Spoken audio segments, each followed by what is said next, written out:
ಬೋರ್ಡ್ಸ್ಗಳು hard ಅಲ್ಲ, ನೀವು study ಮಾಡ್ತಾ ಇರೋ ಮೆಥಡ್ ಹಾರ್ಡ್ ಆಗಿದೆ. ಅದಕ್ಕೋಸ್ಕರ ಬೋರ್ಡ್ ಎಕ್ಸಾಮ್ ಹಾರ್ಡ್ ಅನ್ಸುತ್ತೆ. ಈ ಕ್ಲಾಸ್ ಅಲ್ಲಿ ಹೇಳ್ತೇನೆ ಹೇಗೆ ನೀವು ಈ ಬೋರ್ಡ್ಸ್ ಅನ್ನು ಹಾರ್ಡ್ ಅನ್ನ ಈಸಿಯಾಗಿ ಟ್ಯಾಕಲ್ ಮಾಡಬಹುದು ಅಂತ. Let's start.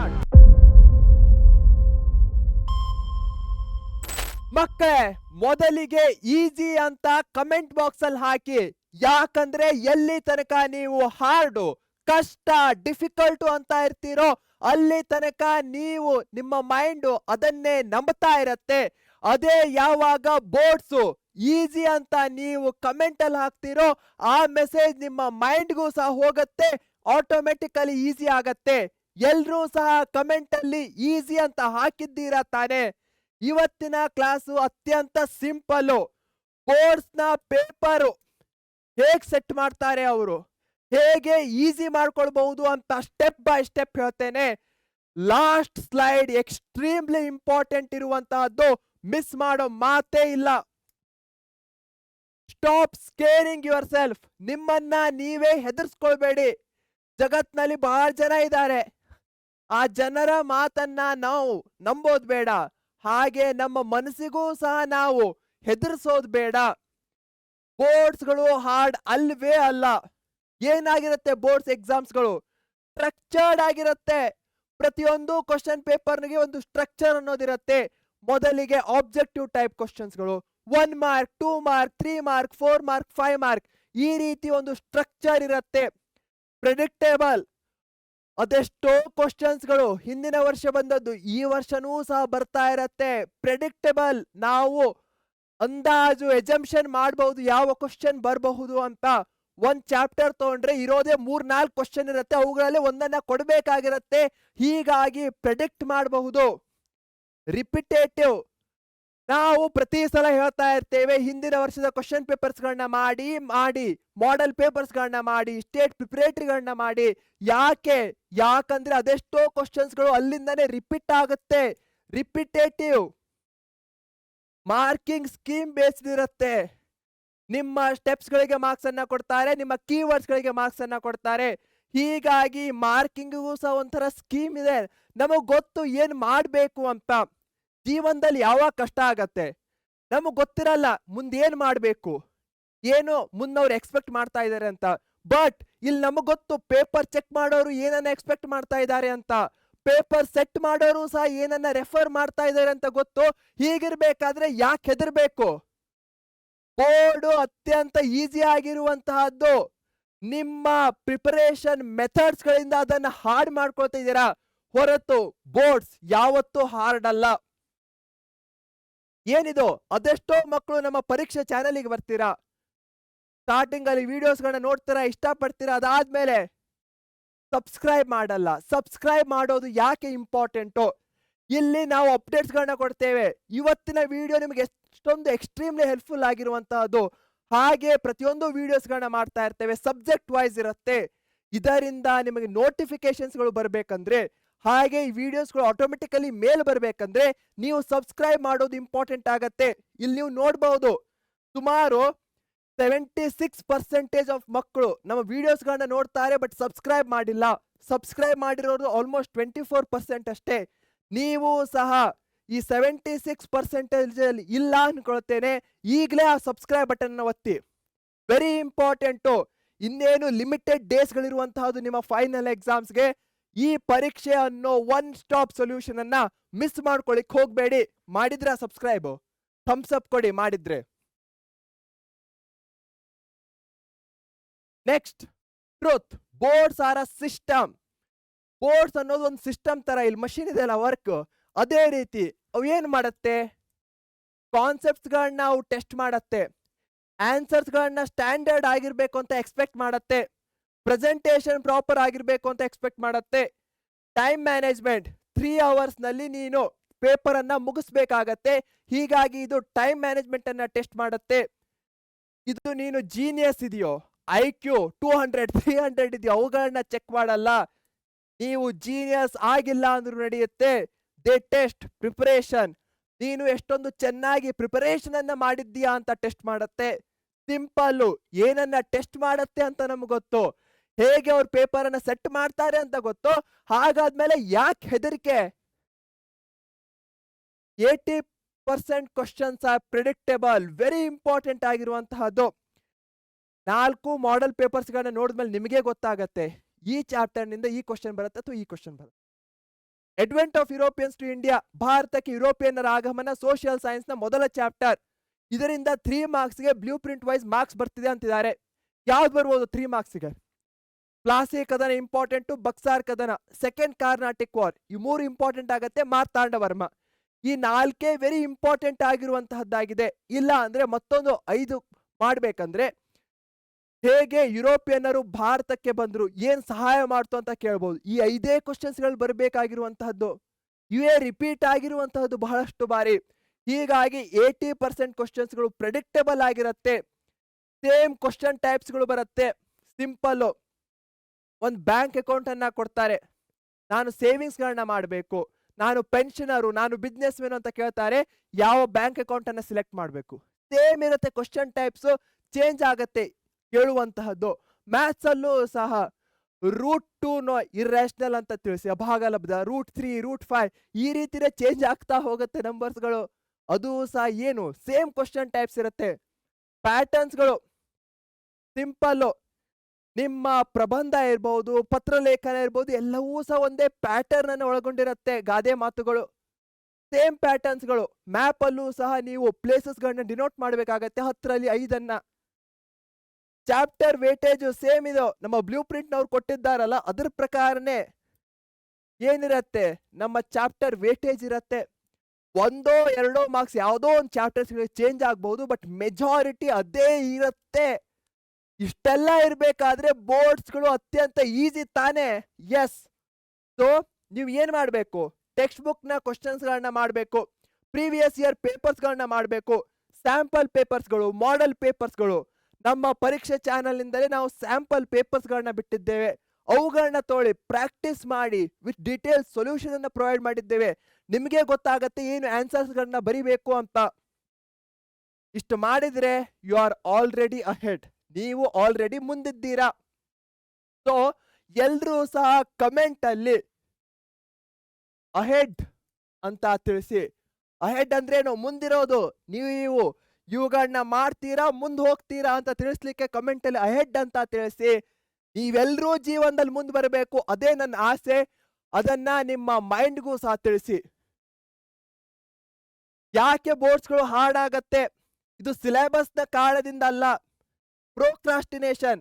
ನಾನು ನಾಳೆ ಓದ್ತೇನೆ, ನಾನು ಓದ್ತೇನೆ ಅಂತ ಕೂತ್ಕೊಳ್ತೀರಾ, ಅದರಿಂದ ಬೋರ್ಡ್ಸ್ಗಳು ಹಾರ್ಡ್ ಆಗತ್ತೆ.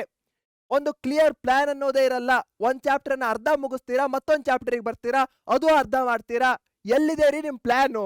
ಪ್ಲಾನೇ ಇಲ್ಲ ಅಂದ್ಮೇಲೆ ಈಸಿ ಹೇಗಾಗ್ಲಿಕ್ಕೆ ಸಾಧ್ಯ? ಕಂಪೇರಿಂಗ್ ವಿತ್ ಅದರ್ಸ್, ರಮೇಶ ಸುರೇಶನ್ ಜೊತೆ ಕಂಪ್ಯಾರಿಸನ್ ಮಾಡ್ತಾನೆ, ವಿನೂತ್ ಪ್ರತಾಪನ್ ಜೊತೆ ಕಂಪ್ಯಾರಿಸನ್ ಮಾಡ್ತಾನೆ.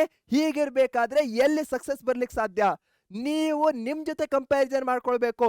ಎಲ್ಲಿ ತನಕ ನೀವು ನಿಮ್ ಜೊತೆ ಕಂಪ್ಯಾರಿಸನ್ ಮಾಡ್ಕೊಳಲ್ವೋ, ಬೇರೆಯವ್ರ ಜೊತೆ ಮಾಡ್ತಾ ಕೂತ್ಕೋತಿರೋ, ಏನು ಉಪಯೋಗ ಇಲ್ಲ.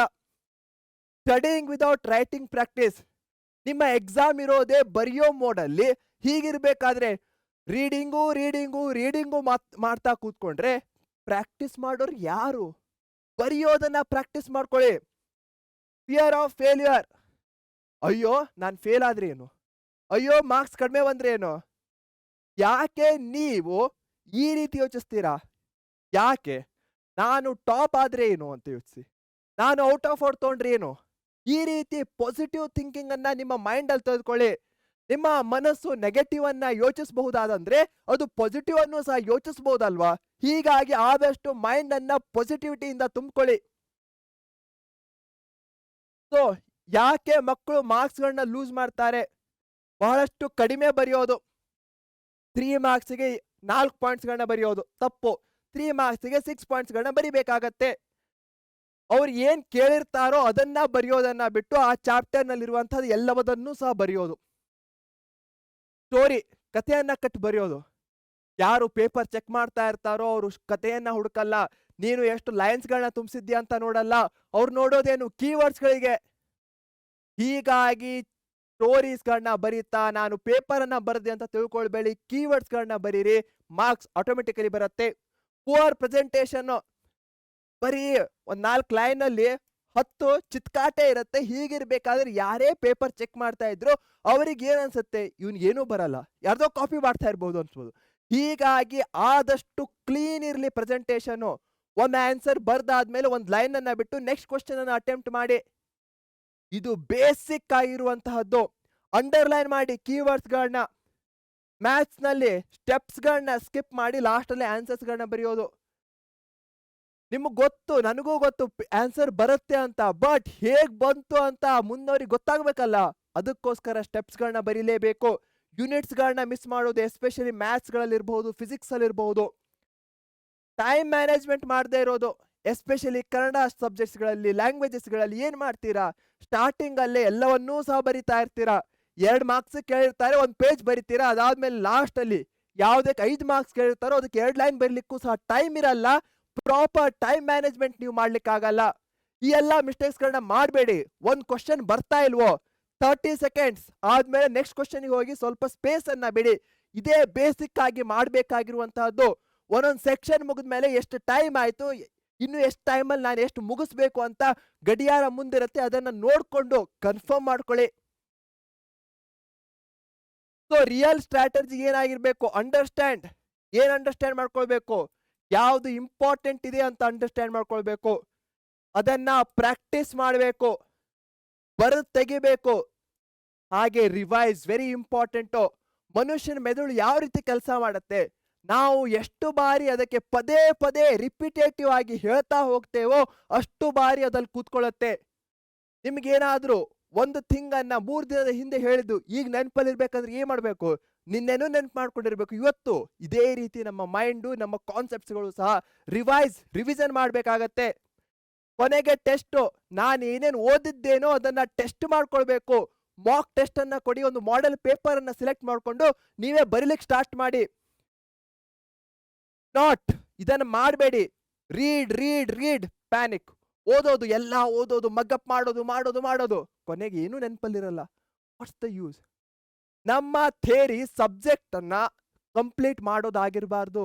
ನಾವು ಏನ್ ಓದಿದ್ದೇವೋ ಅದನ್ನ ಕಂಪ್ಲೀಟ್ ಆಗಿ ನಮ್ಮ ಮೈಂಡಿಗೆ ತಿಳಿಸ್ಬೇಕು. ಅದೇ ನಮ್ಮ ಥೇರಿ ಆಗಿರತ್ತೆ. Writing is equals two marks. ಎಷ್ಟು ಬರೆದು ಪ್ರಾಕ್ಟೀಸ್ ಮಾಡ್ತೀರೋ ಅಷ್ಟೇ ನಿಮ್ಮ ಮಾರ್ಕ್ಸ್ ಹೆಚ್ಚಿಗೆ ಆಗತ್ತೆ.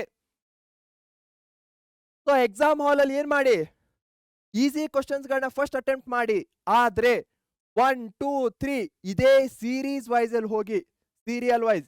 ಫಾರ್ ಎಕ್ಸಾಂಪಲ್ 3rd ಕ್ವಶನ್ ನಿಮ್ಗೆ ಬರ್ತಾ ಇಲ್ಲ ಅಂದ್ರೆ ಸ್ಪೇಸ್ ಅನ್ನ ಬಿಡಿ, ಅದಾದ್ಮೇಲೆ 4th ಕ್ವಶನ್ಗೆ ಹೋಗಿ. ಕೀವರ್ಡ್ಸ್ ಗಳನ್ನ ಅಂಡರ್ಲೈನ್ ಮಾಡಿ, ಡಯಾಗ್ರಾಮ್ಸ್ ಗಳನ್ನ ನೀಟಾಗಿ ಡ್ರಾ ಮಾಡಿ, ಲೇಬಲಿಂಗ್ ಮಾಡಿ. ಆನ್ಸರ್ಸ್ ಗಳ ಮಧ್ಯದಲ್ಲಿ ಸ್ಪೇಸ್ ಅನ್ನ ಬಿಡಿ. ಲಾಸ್ಟ್ 15 ನಿಮಿಷ ರಿವಿಷನ್ಗೆ ಇಟ್ಕೊಳ್ಳಿ. ಏನಾಗತ್ತೆ, ನೀವು ಎಲ್ಲಾ ಕ್ವಶನ್ಸ್ ಗಳಿಗೆ ಫಾರ್ ಎಕ್ಸಾಂಪಲ್ 2 ಮಾರ್ಕ್ಸ್ ಕ್ವಶನ್ಗೆ 4 ಪಾಯಿಂಟ್ಸ್ ಗಳನ್ನ ಬರೆದಿದ್ದೇನೋ ಇಲ್ವೋ ಅಂತ ನೀವು ಅಲ್ಲಿ ಕ್ರಾಸ್ ಚೆಕ್ ಮಾಡ್ಕೊಳ್ಬಹುದು. ಮ್ಯಾಪ್ ಅನ್ನ ಕರೆಕ್ಟ್ ಆಗಿ ಲೇಬಲಿಂಗ್ ಮಾಡಿದ್ದೇನೋ ಇಲ್ವೋ, ಡಯಾಗ್ರಾಮ್ಸ್ ಗಳನ್ನ ಕರೆಕ್ಟ್ ಆಗಿ ಲೇಬಲಿಂಗ್ ಮಾಡಿದ್ದೇನೋ ಇಲ್ವೋ, ಸರಿಯಾದ ಫಾರ್ಮುಲಾ ಹಾಕಿದ್ದೇನೋ ಇಲ್ವೋ, ಎಲ್ಲದಕ್ಕೂ ಯೂನಿಟ್ಸ್ ಬರ್ದಿದ್ದೇನೋ ಇಲ್ವೋ ಅಂತ ನೀವು ರಿವಿಷನ್ ಲಾಸ್ಟ್ 15 ಮಿನಿಟ್ಸ್ ಅಲ್ಲಿ ಚೆಕ್ ಮಾಡ್ಕೊಳ್ಬಹುದು. ಸ್ಮಾಲ್ ಇಂಪ್ರೂವ್ಮೆಂಟ್ಸ್ ಗಳಿಂದ 5-10 ಮಾರ್ಕ್ಸ್ ಎಕ್ಸ್ಟ್ರಾ ಬರುತ್ತೆ. ನಾನು ಹೇಳಿರುವಂತಹದ್ದೆಲ್ಲ ಹನಿ ಹನಿ ಕೂಡಿದ್ರೆ ಹಳ್ಳ. ಅದೇ ರೀತಿ ನಾವು ಒಂದೊಂದೇ ಸ್ಟೆಪ್ ಬೆಟರ್ ಆಗ್ತಾ ಹೋದ್ರೆ ಅದೇ ಮಾರ್ಕ್ಸ್ ಇಂಪ್ರೂವ್ಮೆಂಟ್ ಆಗ್ತಾ ಹೋಗುತ್ತೆ. ನೀವು 60, 50, 40, 30 ಎಷ್ಟೇ ಇರ್ರಿ, ಈ ಸ್ಟೆಪ್ಸ್ ಗಳನ್ನ ಮಾಡ್ತಾ ಹೋಗಿ 10-15 ಮಾರ್ಕ್ಸ್ ಗಳು ಇಂಪ್ರೂವ್ಮೆಂಟ್ ಆಗೇ ಆಗತ್ತೆ. ಮೈಂಡ್ ಸೆಟ್ ಅನ್ನ ಶಿಫ್ಟ್ ಮಾಡಬೇಕು. Don't say boards are hard. Boards ಗಳು ಹಾರ್ಡ್ ಅಂತ ಹೇಳ್ಬೇಡಿ. ಏನ್ ಹೇಳ್ಬೇಕು, ಬೋರ್ಡ್ಸ್ ರಿವಾರ್ಡ್ ಪ್ರಿಪರೇಷನ್. ನೀವು ಎಷ್ಟು ಚೆನ್ನಾಗಿ ಪ್ರಿಪರೇಷನ್ ಮಾಡ್ತೀರೋ ಅದಕ್ಕೆ ತಕ್ಕದಾದ ಬಹುಮಾನವನ್ನ ಬೋರ್ಡ್ಸ್ ಗಳು ಕೊಡುತ್ತೆ ಅಂತ ನಿಮ್ಮ ಮೈಂಡ್ಗೆ ಹೇಳಿ. Never say this.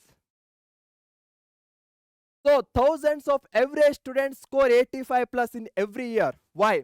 ಬಹಳಷ್ಟು ಎವರೇಜ್ ಆಗಿರ್ತಾರೆ, ಆದ್ರೂ ಸಹ 85+ ಸ್ಕೋರ್ ಮಾಡ್ತಾರೆ. ಯಾಕೆ? ಅವರೊಂದು ಪ್ಲಾನ್ ಅನ್ನ ಫಾಲೋ ಮಾಡ್ತಾರೆ, ರೈಟಿಂಗ್ ಅನ್ನ ಪ್ರಾಕ್ಟೀಸ್ ಮಾಡ್ತಾರೆ, ಕನ್ಸಿಸ್ಟೆಂಟ್ ಆಗಿರ್ತಾರೆ.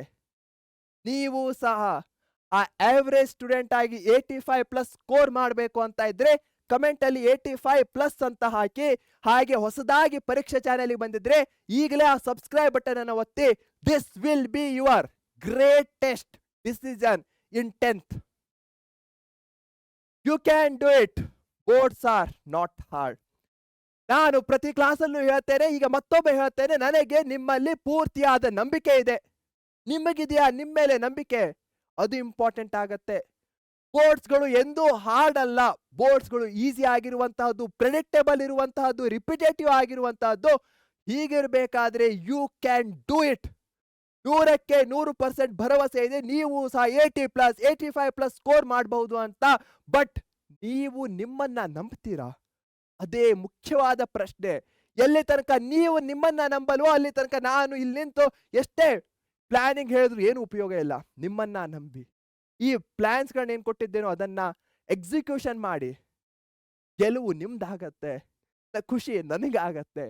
ಇದೇ ನೋಟ್ನಲ್ಲಿ ನಾನು ಬಾಯ್ ಅಂತ ಹೇಳ್ತಾ ಇದ್ದೇನೆ. Take care, thank you and subscribe to ಪರೀಕ್ಷೆ.